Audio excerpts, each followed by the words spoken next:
welcome back to the Curate for Women Network. Today is so super special. We are with Miss Renee Antoine. Hello, Renee. Hello. Is it Antoine or Anton? Antoine. Antoine. Yes. Okay. Hi, Renee. Hi. Thank you for being here with me today. Thank you for doing this today. I'm still kind of shocked that we were able to do this in the Capitol. Right? Me too. But I'm so happy to be here though. I know, I'm kind of geeked out a little bit, like nerding out at the fact that one, when I came here with you the other day, I had never been on a tour in the Capitol, and I'm from Baton Rouge. You must take a tour immediately. It is a beautiful tour. I mean, it is a public building. It's Louisiana's building, right? It's for the citizens and those who come to visit from really all over the world. And so it's a beautiful space. I know, I'm like looking at all the marble, the floor. I'm like, I cannot believe that. I don't think that I've ever realized that I've never fully been in the Capitol until we came and toured here with you the other day, and I was like. And transparently, many of the staff that work here, we haven't been in all the rooms. And so it takes a partnership like this to say, let's go up to the observatory. Yeah, it's such a huge it's huge. It's the tallest Capitol in the nation. So okay, well, after this, can you take me through okay, I know there's a couple of things in here that I want to see, which is kind of creepy. I want to see the bullet hole. Okay. Where they shot Huey P. Long. That's correct. And then I also want to see his office, because I heard that everything is still there. It is. The original pieces are still there. It's beautiful. I love taking steps back into history and just feeling like we're, back decades ago. And so it's a beautiful, I think, journey to see what life was like back then, but to also see how many things have not changed since then either. Yes. And I am such a history geek. Like, I love, even being in here feels nostalgic, and I've never even been here before. It is your history though. I mean, yeah. It's a culmination, so I love it. Okay, we are not here to talk about the Capitol, even though this place is beautiful. Hello, Hello. All right, so you are the executive director of women's policy in the governor's office, but you represent the First Lady, correct? I am the executive director for the Governor's Office of Women's Policy, and I represent the Office of Community Programs and Planning within the Governor's Office. We do partner with the First Lady, but I don't represent her office. Okay, so explore that. Let's talk about what you do in this space. Yes, so the governor actually has a pretty massive team. We have several different departments. Women's policy is just one of them, but it's a very important one. We oversee commissions that basically convene thought leaders across the state for every aspect of life that you can think about for a woman, from birth to college, transitions to the day that someone passes away. We help nonprofits, other state leaders, national leaders to really come up with the best recommendations for policy, for program structure, for workforce development, for health, for education, for social prosperity, you name it, we have our hands in it. You are such a big girl for this job. So how did you get into this space? Like, what were you doing before this that led you to the position that you're in right now? Yeah, so my path has not been linear at all. I'm sort of like a gumbo when it comes to women's policy, public health, equity. I originally started off in child development. I've always been fascinated with the birthing process, birthing journeys, infant development, and so my background is actually child psychology. After getting a great amount of experience in Virginia, actually, that's where I went to graduate school, I was introduced to the world of perinatal health, and so the time that someone is pregnant and right after they give birth. And so I realized that we had a lot of conditions across the nation that were not that optimal for women giving birth. And so I fell in love with maternal child health. And since then, I've been a part of a few different agencies where I'm leading maternal child health initiatives, trying to reduce infant mortality rates when a baby passes away before their first birthday, or maternal mortality rates when a woman passes away due to something affiliated with childbirth or the year after. And so really, my true love is having that bird's eye perspective on everything that impacts a woman's life, whether she is having a child or not, and making sure she's well. And so this policy position impacts all of that. So that's why I love it. It's being in the center, but it's also having that overarching, like 3,000 level perspective of the whole matrix that we don't typically see. Typically you have folks who are in their individual sectors, right? And so they have tunnel vision, but I'm so blessed I don't have to have tunnel vision. I can be in health, I can be in education, I can be in economic security, I can be in criminal justice. And so it's a culmination of all the things I love about life. I love that.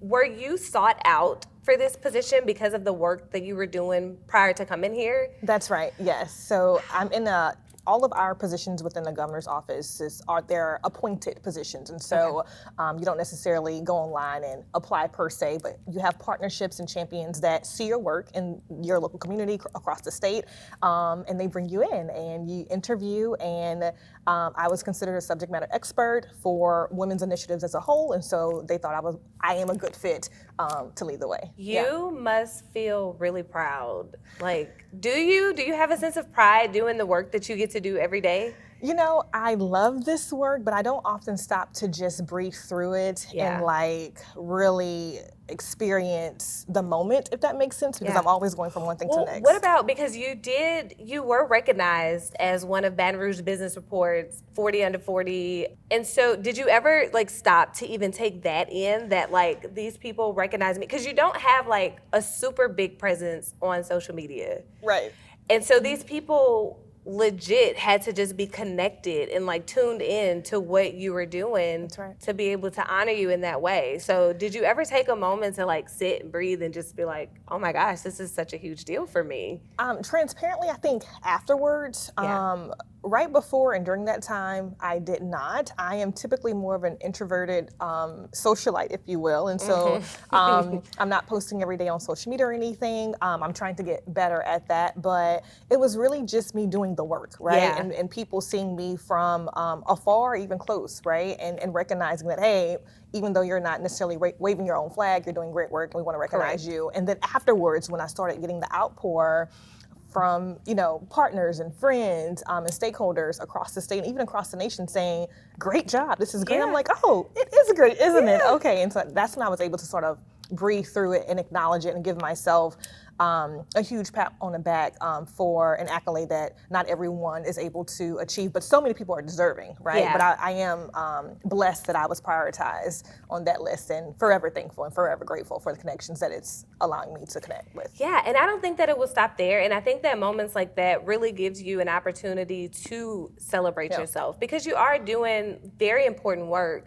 So how long have you been here at the governor's office? March 8th actually made 1 year. And so this week I was celebrating my 1 year anniversary in public policy. So I'm very excited about that. Yay. Yeah. Okay, so do you just get to do this job while we have this governor, or do you get to continue this effort like once, because that term is coming to an end. So what's next for you? Yeah, that's a great question. So time will tell. So typically with administrations, you sort of bring in your own subject matter experts. There is an opportunity to stay on if it's a good fit with that particular administration, but no one knows. And so you have to just sort of go through the process and see where you come out. But there are so many options at this point. The connections at this level are really great. I know I want to continue doing this work in some facet. And so I'm excited to see what the next venture is. Do you have a desire to do this on your own, like in a consulting realm? Do you? And then if so, like what does that look like for you? Yeah, so actually I already do in some respects. And so I was very fortunate in the last, 2 years, I've been doing a lot of national consulting around maternal child health, perinatal health, child development, mental health for some universities, as well as some local partnerships. And so I've already started planting that seed, and I just need to water it and have it grow to be bigger and bigger. But I love the consulting space because it gives you an opportunity to actually be very transparent with companies, with nonprofits, with other state leaders who you don't have to necessarily censor yourself with. You can give them a very, very organic perspective. And you don't have as much red tape. And so I really do enjoy the consulting space a whole lot. So as you're doing this consulting space and you're moving throughout like universities, and are you consulting any hospitals, any doctors? Yes, so it looks different depending on the season. So I've done a lot of work actually with infant and early childhood mental health.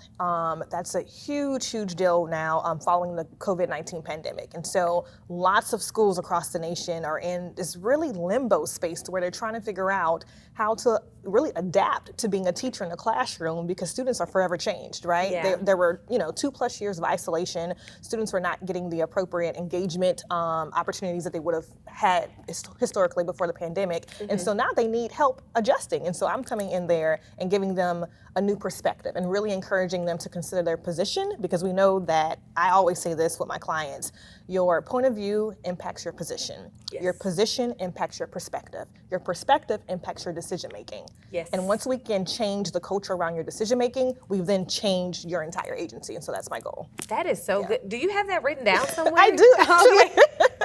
I'm like, I hope that you say this every time you go somewhere, because I mean, to break that down to that level, I'm going to have you say that again, because I want you to break it down and then tell me why is that important at each stage that you just said. Okay. So start from the very first. Yes. So the position that you are sitting in. Yes. You right here. You see me from a certain perspective, right? Yes. A certain point of view. You can only see me from that point of view. There is no other angle that your eyes have access to, right? Correct. That is going to impact all of your feelings, thoughts, and angles that you engage with me with. So if we wanted to hold hands right now, you'd be able to do that. If you wanted to turn around right now, you'd be able to do that as well. Your perspective of me is only based off the position that you are currently in. And until you choose to change that, or until someone comes in to influence your perspective, you're not going to change the way you're viewing me. Our experience won't change. That in turn will impact the decisions that you make regarding our relationship, right? So when we think about policy, when we think about program structure, when we think about workforce development, all of the leaders at the top, they have a certain position, which gives them a certain perspective, which impacts their decision. And unfortunately, oftentimes they're making decisions that are not a best fit for the population they're serving. Correct. And so I'm trying to really encourage them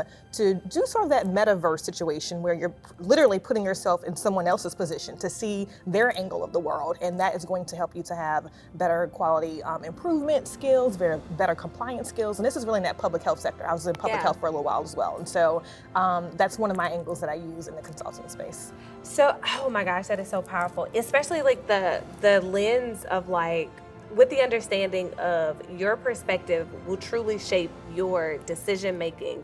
And you're in a very powerful position, but also a very important position as it concerns women, because there are a lot of men making laws regarding women. Yeah. And so what does that mean for you? What does that look like for you when you are advocating for women in a male-dominated space? Yes, this conversation comes up often because we realize that not only do you need to have internal champions, if you're not physically seated at a table, you need to have someone in the room that's willing to give your voice extra volume, even when no one else is choosing to hear you. And so I always tell this to partners. I'm like, well, it doesn't mean that you're invisible.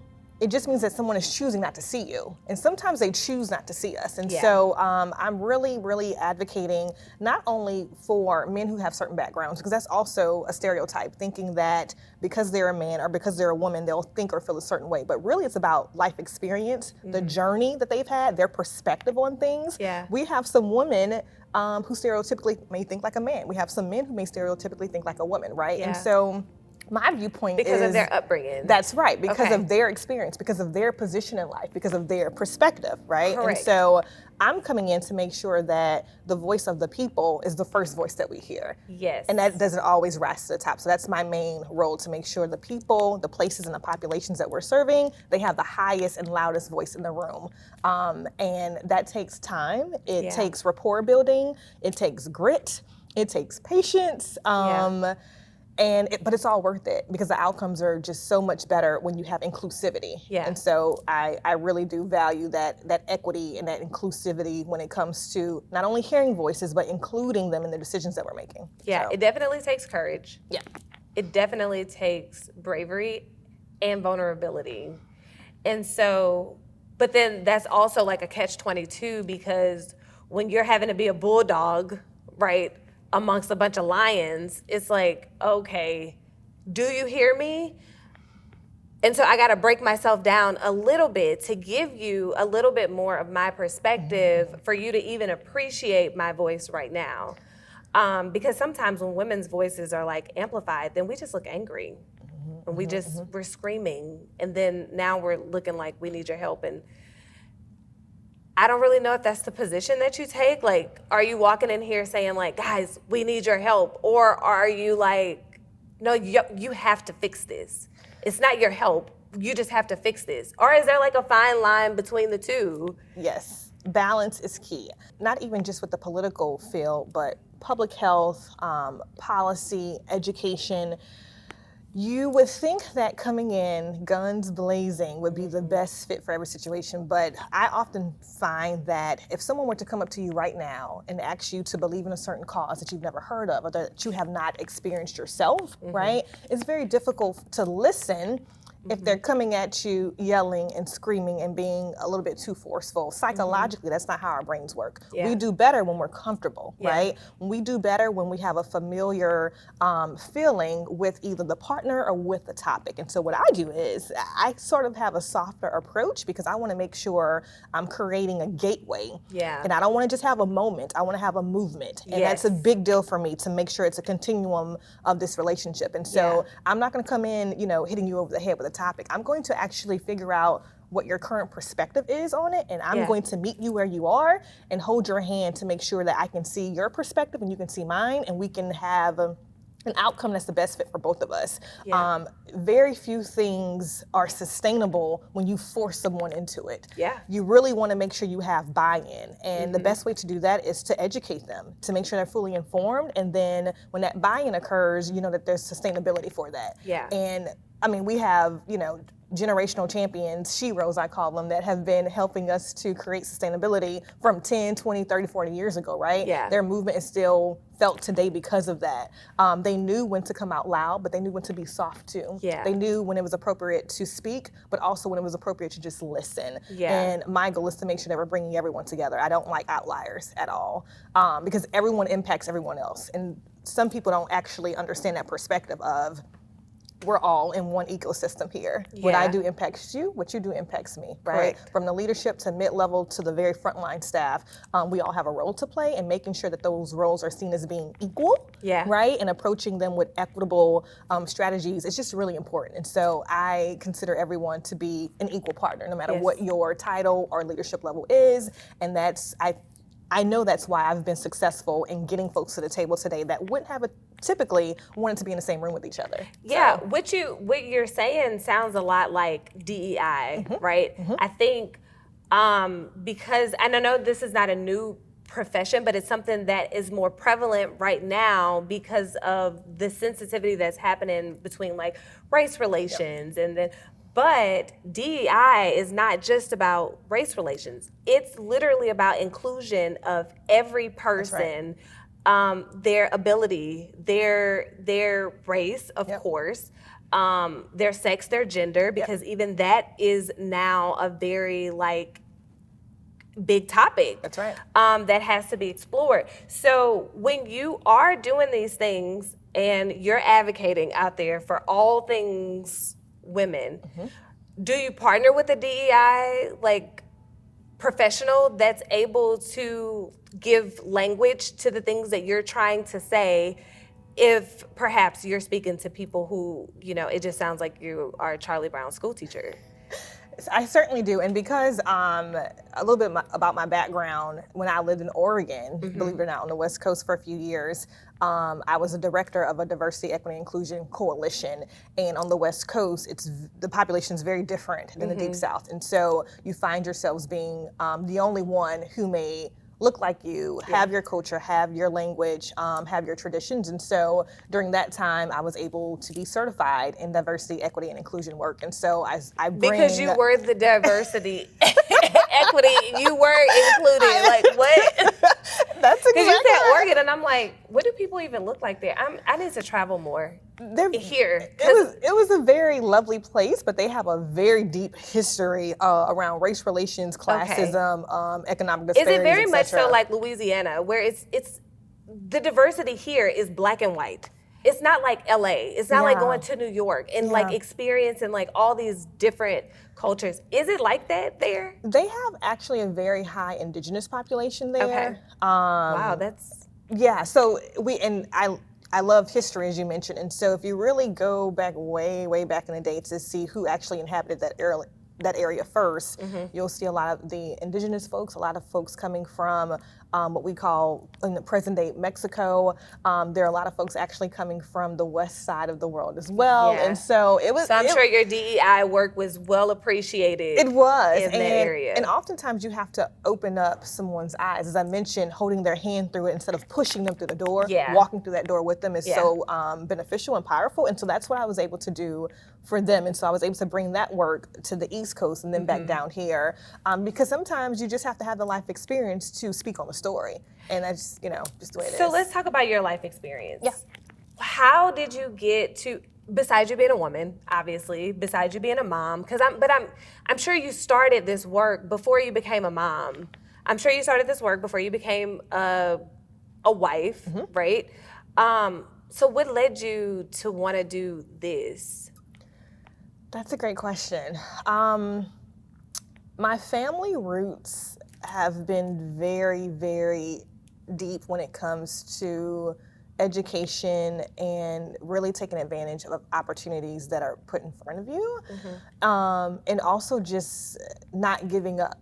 And so when I will say in college, actually, I used to volunteer with the Boys and Girls Club. So I was in a service learning course, if you will. And at that time, it was at LSU, and it was called Women in Media.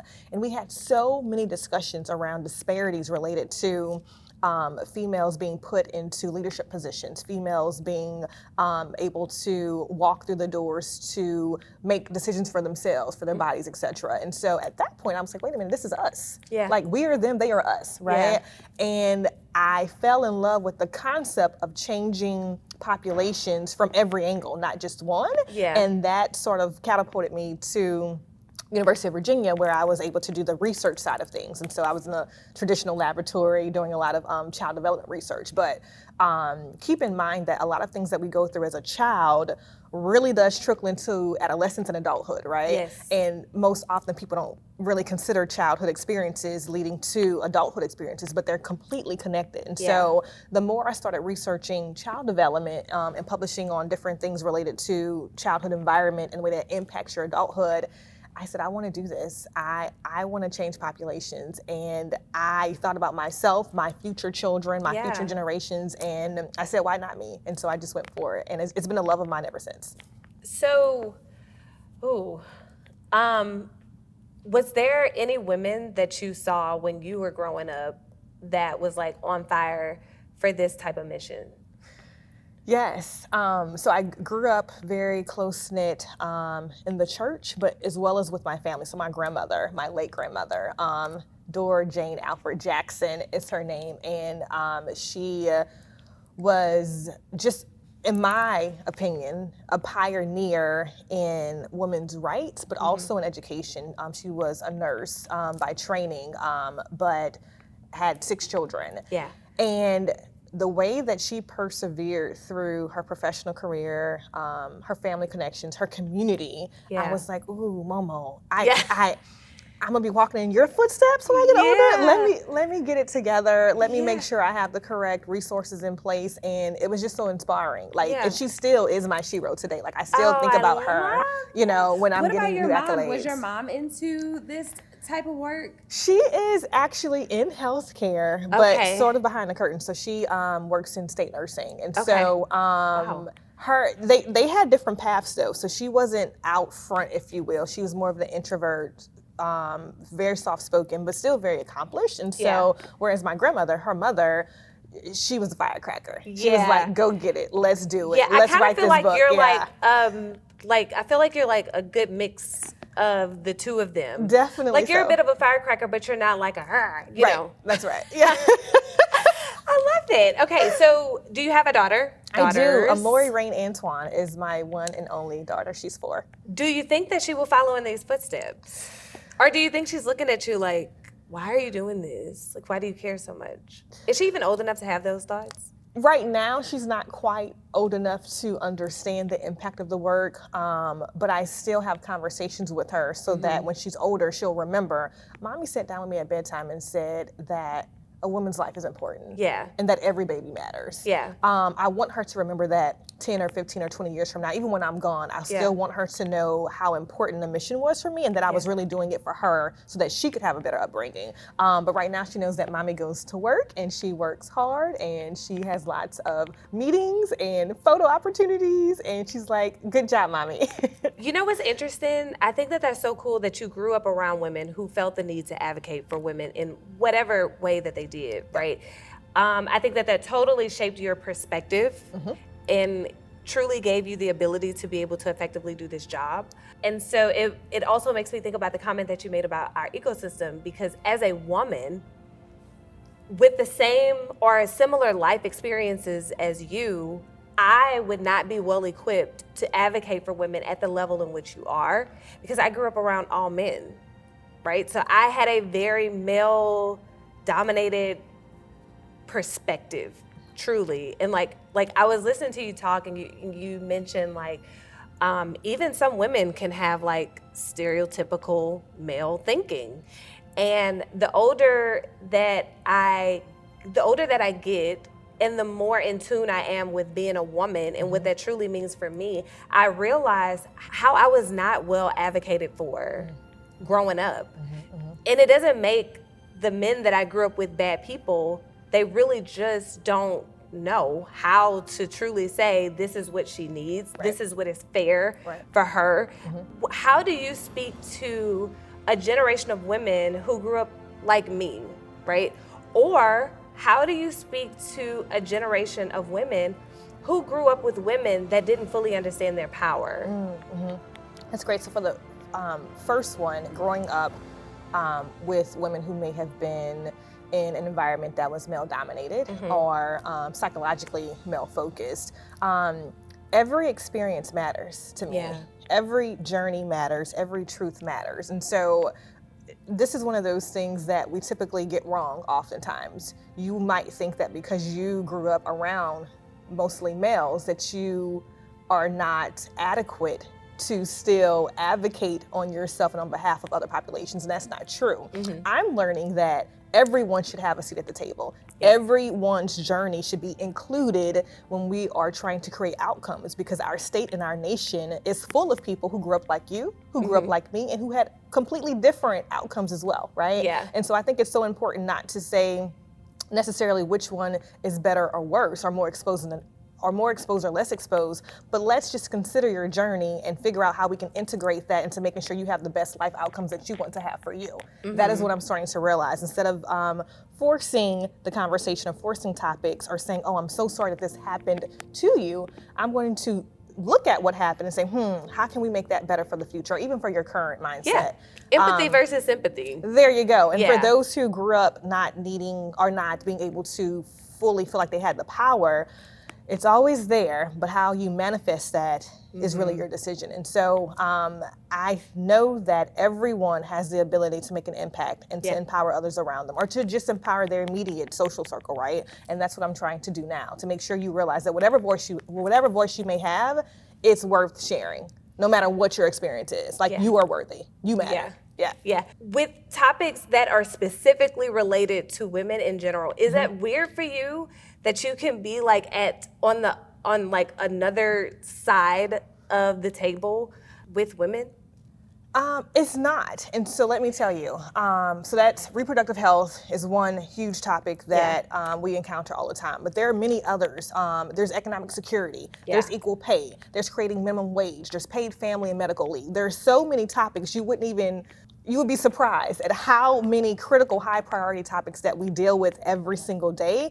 And we're actually able to hold hands across the aisle pretty well. That is the oath that we take. And so that's what we do. And it actually, from a professional standpoint, I mean, I have a position with the governor, and so we're in line with his policy, his budget, et cetera. But personally, I always make sure that I am hearing every voice and trying to put myself in everyone's perspective so that whatever policies we make, and policy is one side of it, but there's also the community engagement side of things too. There's also the education and awareness side of it too. Yeah. My main goal is to make sure you have enough education about yourself, about what the current policies are, so you can navigate a system effectively, right? Yes. The worst thing that we can do is create a whole lot of laws that no one actually understands, Correct. right? And so public education and awareness to me is the key. That even matters more than the law itself. Yeah. Knowing how to use it, how to navigate it forward, and then how to advocate for yourself as well. And some of the policies that we are trying to put in place now, we've been advocating for many years, many years. And sometimes history repeats itself and sometimes it doesn't. And so depending on the season that we're in, you might be planting, you might be watering, you might be harvesting, right? Yeah. So you actually have to just assess and analyze where you are, what policies exist right now for the population that you're currently serving, and how the perspectives that you might have are going to impact those policies, and how the perspectives that you might have are going to impact that population today, tomorrow, and 10 years from now. And so that's what I really try and keep near and dear to my heart, that no matter, 'cause laws change all the time. Yeah. Like we can make a law today, next year they can change that law. Yeah. Laws get amended all the time. So I really want to make sure that whatever the current law is, whatever the current structure is of the state, you're able to navigate that effectively, no matter what that means for you and your family. Yeah. So personal life experiences help shape the work that you do. Yep. And how you show up. What are some things that have happened while you've done this work that has truly like touched your heart, that made you feel like, if I don't do this, it won't be done? Oh, yeah. So I've had several examples of that, but one in particular, we had a conference about 3 years ago. It was a maternal mortality conference, and maternal mortality is just when someone passes away during or immediately after childbirth. And there was an example from a different country who had better maternal mortality rates than Louisiana and the entire nation. Yeah. And they said that they're a family. Their hospital system, it's a family, it's a community. You're not just a number, you're a person, you're a human, and they want every human being to live no matter what circumstance you may be in, no matter what the color of your skin is, your age, your political differences. They want you to live and thrive, not just survive. Yeah. And they happen to have someone in this midwifery clinic that passed away after childbirth. And they said that the entire system went into mourning. Like, it made the news that a woman was trying to bring life into this world and her life was taken because of an inadequate system that didn't support her. Yeah. And in that moment, I knew that my purpose was not only important, it was a necessity to make sure that these systems are not just changed right now, but changed for the future, because we have so many women, unfortunately, that are passing away because they're bringing life into the world. And it shouldn't be that you have to give a life to take a life, right? And I know that sometimes we think of health as just the clinical world, but it's not. It's really, the clinical space is only about 20% of our actual like wellness in life. Everything outside of that clinical space, in my opinion, is what matters just as much. So where you live, where you work, your access to nutrition, your access to exercise, your mental health. So the system is sort of crumbling, or has crumbled, right? And so I find myself trying to lift it up and to wave a flag saying, hey, we're seeing women dying, right? But why is that? So can we go upstream? Because right now y'all are so busy breathing the same air and drinking the same water, you don't even notice that it's different, right? And so I'm realizing that, and I mentioned ecosystem earlier because I'm really big on making sure you understand, and our populations understand, that it's not just one factor. Yeah. It's multifaceted, right? Everybody has to do their part. Every system has to do their part. Every person also has to do their part. And so that's when I knew that my purpose was bigger than me. And that my purpose would impact populations. And I knew that no matter what barriers I may have encountered, I still had to keep going. I still had to find that grit, because someone's life will depend on it. The policy that I make today may impact someone's life tomorrow or 10 years from now. The consulting that I do will impact someone's life, because we impact systems, not just small communities. So that was when I knew that this is where I needed to be, and that was where I actually want to be as well.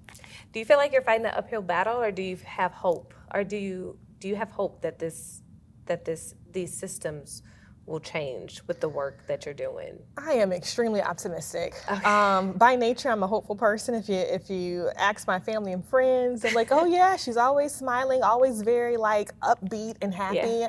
I personally think God just wanted me to be a happy person in life, and it's also good for me. It's good Yeah. for us to Yeah. actually dwell in joy and not sadness. Our internal systems actually shut down if we're overly stressed, if we have too much chronic stress in our life. But I have hope because I have to, right? Without hope, you really have no grit, and you typically go into what we call a failure to thrive, right? Yeah. I never want to find myself in that position because I understand that other people who don't have the resources or accolades that I have today, they are really dependent upon my hope, right? Even on their worst day. And so I'm so hopeful. And I know that through partnership, through integrating different systems of wellness, so from healthcare to our economic systems to our education systems, we're going to do better. We have no choice because our lives depend on it. And so, yeah, I'm very hopeful because of that. Okay, so I am very, very proud of you. I am so very proud of the work that you do. I know that your daughter is going to grow up and know her mom to be a superhero, like a super shero. And I think that women are just really, really lucky to have you, to have women like you fight for us on our behalf. And it's not fluff, right? It's a real thing that you are out here doing.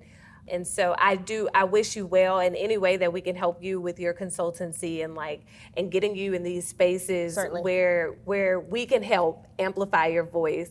You know, I just want to continue to watch you do this, and I'm going to be your biggest cheerleader along the way. I appreciate it. And so thank you guys for tuning in. Wait, before I say that, I want you to give a message to young women who see you in this space.